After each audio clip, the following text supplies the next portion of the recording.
welcome back to another Shakespeare breakdown video for actors.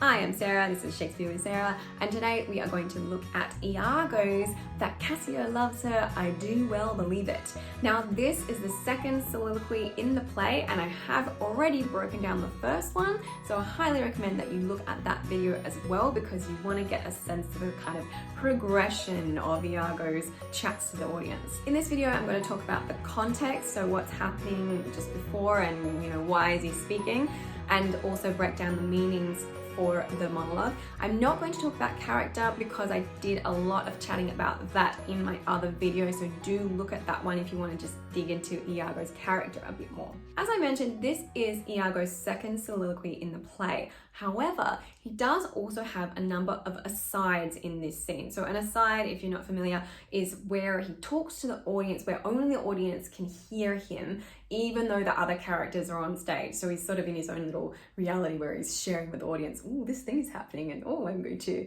sneakily do this thing. So I really recommend that you look at those asides in this scene. So go back a little bit and look for something that says, it will actually literally say aside, and get a sense of what has he been telling the audience the whole way through. So the audience is on a journey with just him really, and that's really important to understand because at each stage he's telling the audience a little bit more. So in order to kind of prepare yourself to do this huge monologue, you have to kind of understand all the little things that he said to the audience before. Now there have been two kind of big things going on for Iago in this scene. He has been watching the interactions of all the soldiers with Desdemona and also with Othello. So he's really kind of observing relationships in the scene before he kind of starts this monologue. So he's been particularly watching Cassio and Desdemona because he's formulating this plan about how he's going to set up that Cassio is actually sleeping with Desdemona, even though she's not. And he says in one of the asides, he takes her by the palm, "Aye, well said, whisper, with as little a web as this, will I ensnare as great a fly as Cassio." So basically he's like, look, Cassio's kind of holding her hand and, whispering a little secret joke to her and kissing her fingers and blah, blah, blah. That happens later, I haven't explained that bit yet. And he's like, well, that's great, that is enough for me to trap Cassio with. The other thing that happens in this scene that I think is interesting and just kind of feeds Iago's character a bit, I talked about it a little bit in the other video. Desdemona's asking him to flatter her and kind of entertain them with his wit. And he does in a way, and then he sort of goes too far and sort of offends her and she's like, oh, it's fine. Which I think is very revealing about his character because I think he's not really taken as seriously maybe as he would like to be. He's not a politician. He's not careful enough with what he says. Even though he's very sneaky, he doesn't speak in a way that advances him.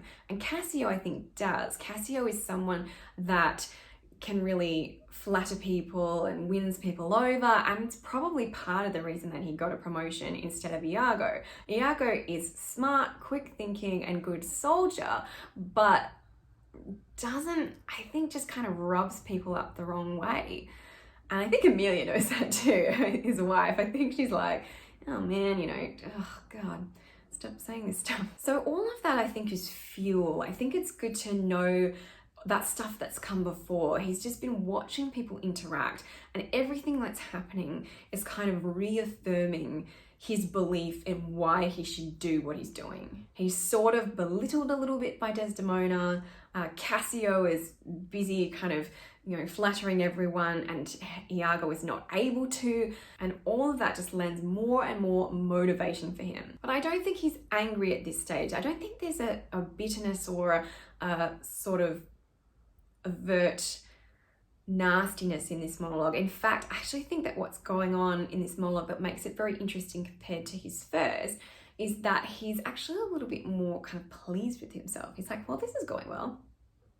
Pretty sure this is going to work out super well for me. So this is another kind of element of his character to play. So if you're thinking about, well, which monologue should I do? That first soliloquy of "thus do I ever make my fool my purse" has more of the overt kind of manipulator going on and that kind of glee in like, and then a bit more of a nastiness and a drive to it, and that hate is a bit more obvious. Whereas this one, he's a little bit more calm, I think, and a little bit more like pleased with himself. So you could actually think about like, what do I do well and what do I enjoy doing? Is it kind of more like that smug, self-satisfied thing, or is it more like the nastiness and the drive?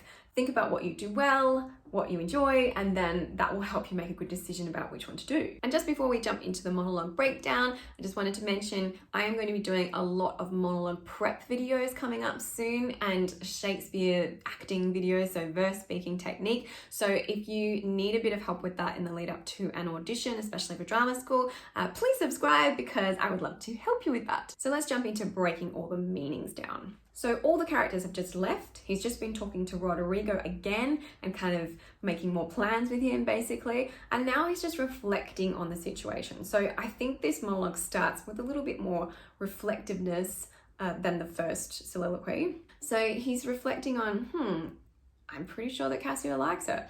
That Cassio loves her, I do well believe it. That she loves him, 'tis apt and of great credit. This is an interesting one. So it sort of sounds like he's like, oh yeah, she likes him as well. But actually what he means there is it actually seems likely, like it's believable. It seems likely because Cassio's, nice and handsome and all that kind of thing. The more, howbeit that I enjoy him not, is of a constant, loving, noble nature, and I dare think he'll prove to Desdemona a most dear husband. So this is an interesting one. So he's sort of saying, even though I hate him, I can recognize that in fact he does have a really loving, noble personality quality to him and will probably be a good husband to Desdemona. So that's an interesting thing for Iago to have to say. So as an actor, I would recommend that you think about like, is that difficult for him to say? Or is he actually just like, no, I know that he's a good guy, I just hate him. Choices to make. Now I do love her too, not out of absolute lust, though peradventure I stand accountant for as great a sin. So he's saying, I kind of love Desdemona as well, but not in a like romantic way, not in a sinful way, but just because she's providing me this opportunity to get back at Othello, basically. And then he says, I stand accountant for as great a sin. I find this one very hard to describe because it's sort of unclear about what he's talking about there, I think. He's kind of saying, I am responsible for as great a sin as lust, I think, in his revenge. I think that's what he's referring to there, though I think different people take it different ways. So, interpret it in your own way, but partly led to diet my revenge. So that's that sin that he's talking about there.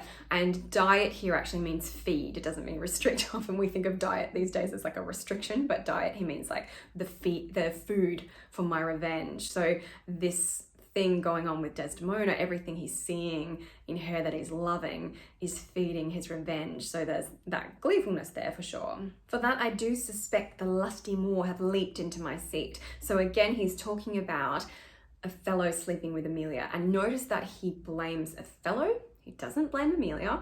He's talking about Othello sleeping with Amelia. And again, he's using the terminology that I think is quite, it's sort of business-like, I guess, because he's saying leaped into my seat. It's all about rank in some ways with Iago. It's all about like positioning and like, this is my office. He refers to in the first monologue, done my office, being Othello slept with Amelia. It's very much about rank. It's very business-like. It's very soldiery. It's not romantic. Does not know how to articulate his feelings, which I think is actually kind of good because it's very relatable, I think, for anybody to feel like they are deeply disturbed by something, because this is what he says. The thought whereof doth like a poisonous mineral gnaw my innards. It does say inwards, you'll probably find in most editions, but actually it's pronounced innards. So basically saying, this is eating away at me. And as I talked about in the first video about his objective here, something is certainly eating away at him. Whether it is truthfully about Amelia or not, that's kind of up to you. But he's only really able to articulate, this is eating away at me, but he's not very good at articulating his love for Emilia, or really what's going on in his relationship. I think that's worth noting. And nothing can or shall content my soul till I am evened with him. This is so powerful. So again, deciding on a monologue, this is really raw personal stuff, and I think even more revealing than the first soliloquy, more personal. He's opening up even more to the audience. I can't move on until I'm even with Othello for doing this to me. Doing what you say, I don't know, sleeping with his wife, or not giving him a promotion maybe. Just not recognizing him for the wonderful, intelligent person that he is. More specifically, till I am evened with him, wife for wife. Or failing so if that doesn't work, yet that I put the more, at least into a jealousy so strong that judgment cannot cure, so that reason can't argue with this state of jealousy. So you have to kind of make a decision here. Is he talking about sleeping with Desdemona?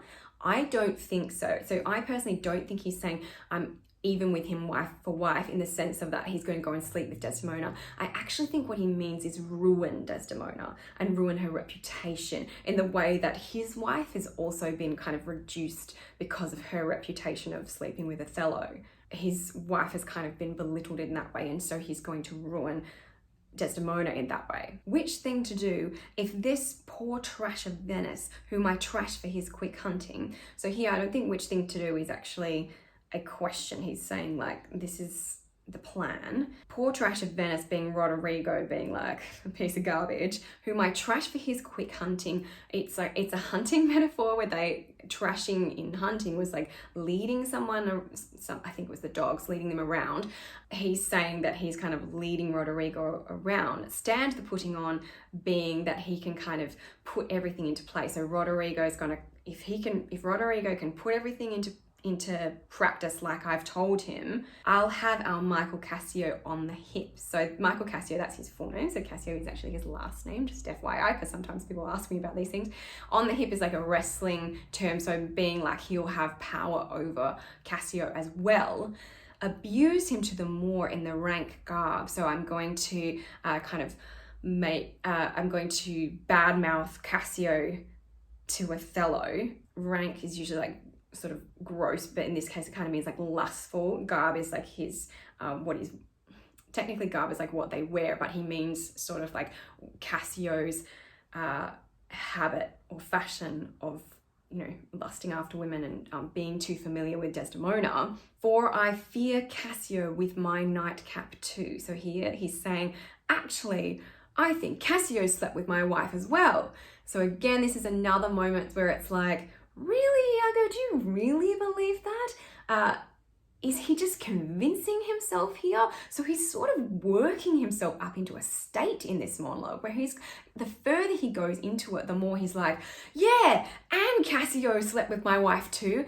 Again, I just think this is really surface level stuff where he thinks he's telling the truth to the audience, but actually he's so emotionally immature that he doesn't even understand it himself, which is hard to play. This is why he's such a kind of big character to tackle. So to make this stuff work, you have to make decisions. What do you believe about Iago? What do you think Iago is saying here and doing here, and what is his motivation, as well as he could possibly know it? Make the Moor thank me, love me, and reward me for making him egregiously an ass and practicing upon his peace and quiet, even to madness. So he's already like, I'm going to drive Othello crazy, and he's going to thank me for it. He's really patting himself on the back, and egregiously an ass is like for making him look like such an idiot. So he's going, I have figured this whole thing out. I'm going to ruin this person, and I'm going to make Othello look like an idiot, and he is going to thank me for it.